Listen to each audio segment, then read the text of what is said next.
I always enjoy writing about New Orleans. I covered the city as a journalist for the Boston Globe in the 90s. I think this particular book is an important body of literature, if you will. It's being developed as a result of Katrina. And Katrina is going to have long range impact on New Orleans. Today, you've got less than half of the population back in New Orleans was there before Katrina, and we're more than a year away from it. No housing, government still not functioning the way it should on any level, federal level, state level, city level.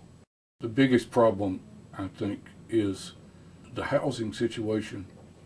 It's almost a catch-22 that there are jobs available in New Orleans, but there's no place for people who want to work to live. You know, it's affected virtually every neighborhood in the cities. Just imagine any town, whether it's Oxford or Memphis or Jackson, and think what it would mean if 3/4 of the housing was overnight wiped out.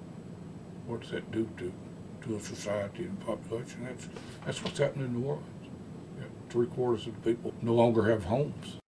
There has never been a real tradition of strong leadership or good government there in New Orleans. It's kind of endemic in the system there. There's just a culture of corruption and inefficiency that's existed there forever.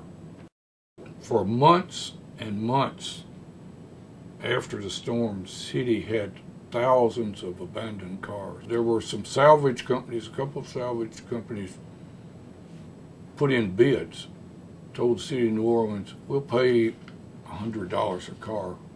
We'll pay you, the city, let us take it for salvage.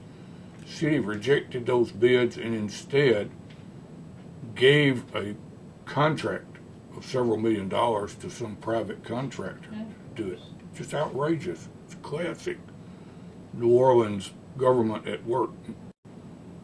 They're finally, here a year afterwards, finally beginning to clear the streets. The first time when I went back, it was really flat. It was really sad. It was right after Katrina.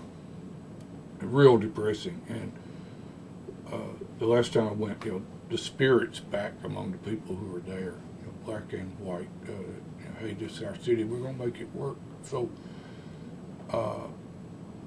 that's gratifying, but there's so much work to be done. And that's why I'm pessimistic that I will ever see New Orleans in bloom the way that I loved it.